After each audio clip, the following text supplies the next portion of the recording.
All right, it is March 25th, 2024, and we were here just a couple of weeks ago, towards the beginning of the year, as a matter of fact.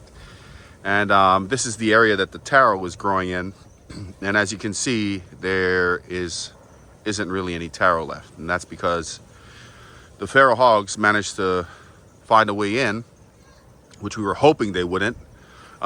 This fence isn't exactly the best fence we've built, but like I said, we were hoping they wouldn't find a way in. But because we're starting to move everything here from the old farm to the new farm, the pigs are getting kind of desperate. So now they're just digging through everything. As a matter of fact, they're even eating some of the small bananas, the small banana shoots that are growing. So they're really desperate for some stuff to eat, and they're attacking anything that they can get their snouts on.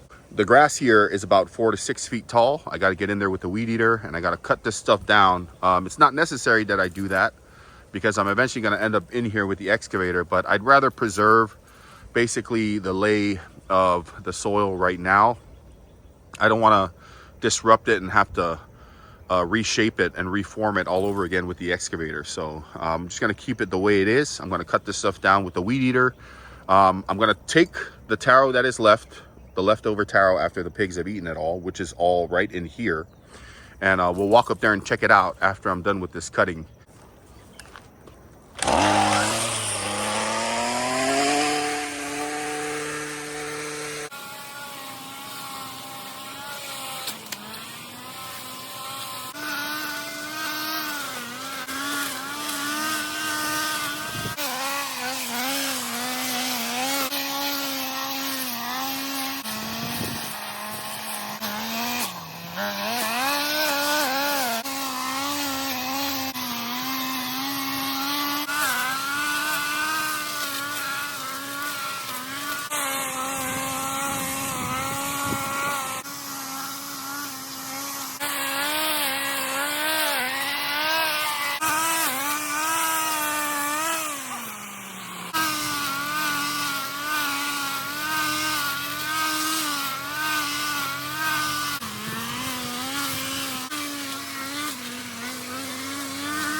All right, that's it for the cutting portion. Aside from these bushes back here and some back here, this here I'm going to lay down with the excavator because I'm not too worried about running over any taro, and the terrain is actually kind of messed up back there, so I got to level that out.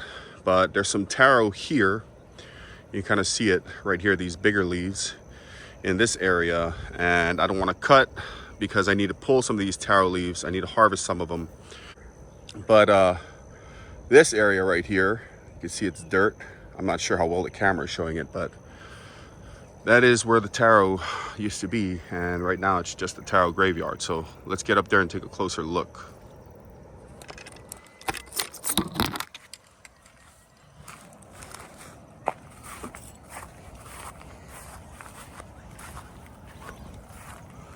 All right, these weeds are really horrible because I'm not sure what these weeds are called. Some of them have some very sharp needles on them, and as a matter of fact, here's one right here.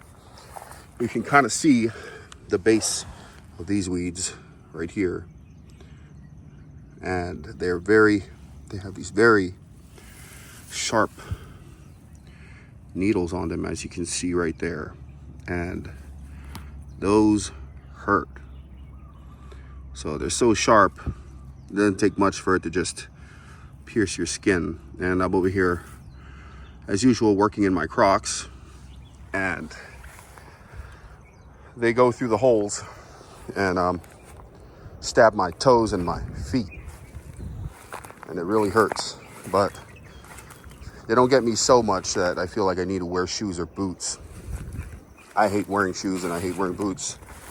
Just feel like I'm suffocating my toes and my feet. So I'm either wearing slippers or Crocs. Plus, I'm out here in tropical weather, so it's not exactly necessary to wear those things unless you're actually out here working a job for someone, just for safety purposes. But you can see here, there's all the taro corms laying all over the place. So the pigs ate what they wanted, which is most likely the small offshoots coming off of the bigger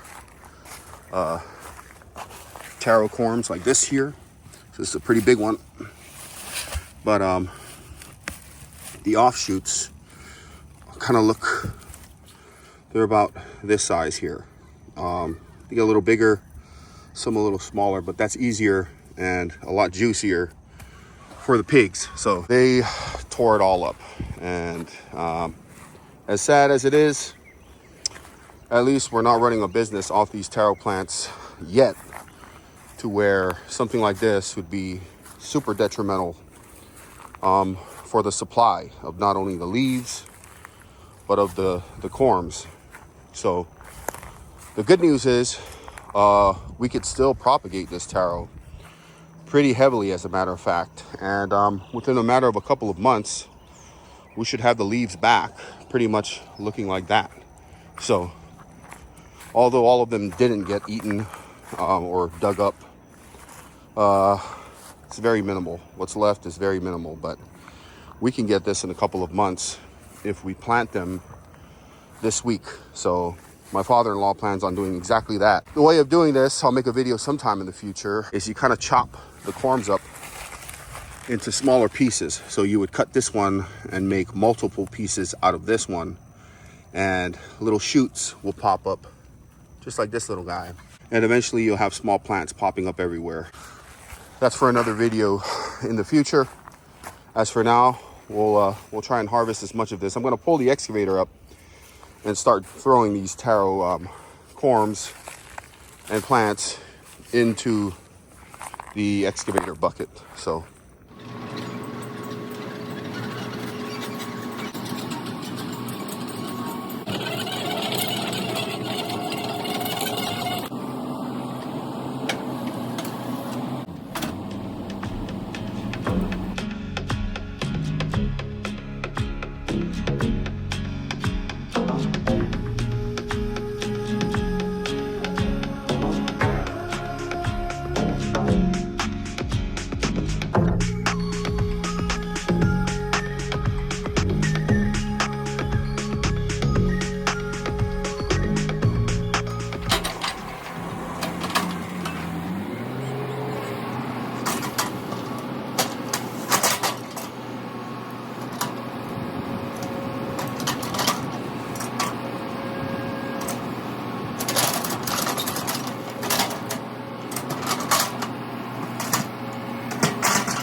All right, that's it. So it's starting to get dark out here. Been at it for a few hours, but I pretty much got done what I wanted to get done. Got a truckload of taro, basically a 4x6 bed full of taro corms that we need to take out there and plant at the new farm. So my father-in-law is going to be doing all that stuff.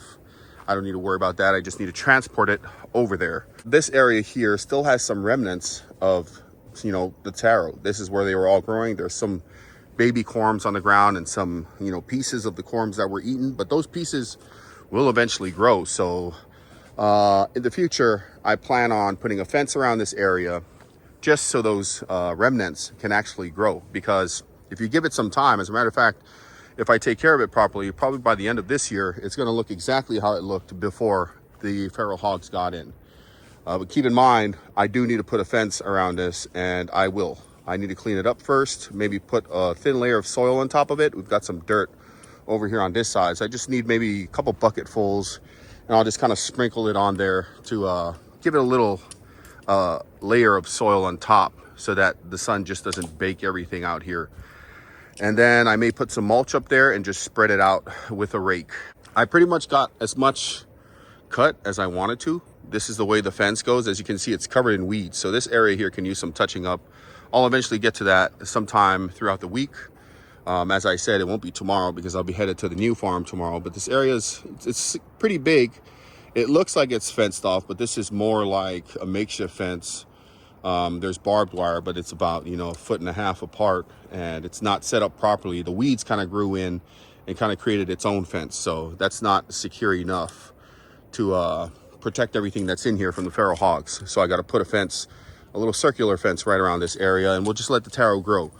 It gets kind of hard to cut this stuff because rocks tend to be in here. So I like to grade the area out so that I can mow without hitting rocks. And I'm talking about the weed eater and the blades on the weed eater. So my blades get all messed up because I keep hitting rocks out here, and that's because the terrain is not even and rocks tend to stick out or actually be sitting above ground. And when the weeds grow, I'm just, you know, mowing away, and I tend to just smack right into a rock, and that bends the blades, which means I got to go get new blades.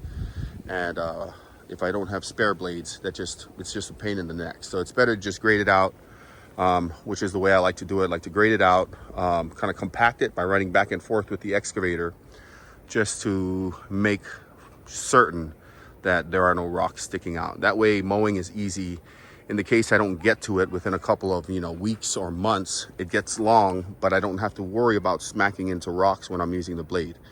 Just a lot of work to do out here, and that's part of why I love farming so much. But like I said, that'll be it for the day. Actually, that'll be it for this video. We'll come back on the next videos, and we'll be touching up this stuff here and doing a whole lot more cutting because, like I said, it's a constant game of keeping up with all this stuff, and it's just non-stop. Thanks for watching.